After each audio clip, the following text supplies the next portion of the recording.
It was a hot day, 87 degrees at noon, and King is the 16th on a agenda of 18. He's a 10th speaker.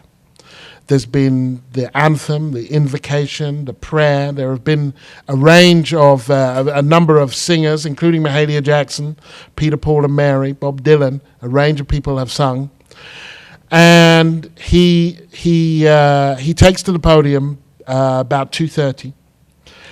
And according to Clarence Jones, who drafted much of the text, King keeps closer to this text than he would regularly keep. Those who wrote speeches for King said they were always King's speeches, basically, but you would be, in Clarence Jones's words, like a very crude architect. You would set up the four walls, and then King, like a beautiful interior designer, would come and he would make it his own. And King speaks very faithfully to the main text. But then and if you listen to the speech, and I would advise you to listen to it, it's the most popular, least well-known speech I've heard of. When I told my brother I was doing this book, he said, I love that speech. It's such a great speech. You know, that thing about I've been to the mountaintop and I've seen the promised land, and I said, it's a great speech, but it's not that speech. And he's winding up.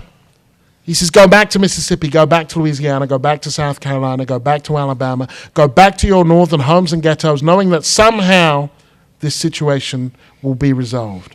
Behind him is sitting Mahalia Jackson, a very, very close and special friend. When King was on the road, he would often call Mahalia Jackson for what they termed gospel therapy. He would call her and he would ask her to sing to him down the phone to soothe his spirit when he was down. And so he knew her well, he knew her voice well. He's winding down, go back to your northern homes and ghettos, knowing that somehow this situation will be resolved. And she shouts, tell him about the dream, Martin, tell him about the dream. She had heard him deliver the dream segment in June in Detroit. King continues.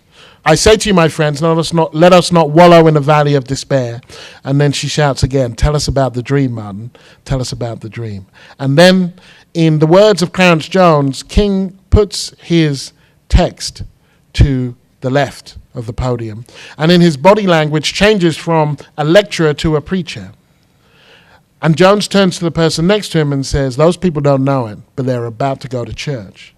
And then King says, for though we face the difficulties of today and tomorrow, I still have a dream. At which point, Wyatt T. Walker, the man who advised him not to do that, who's in the crowd, turns to the person next to him and says, oh shit, he's doing the dream.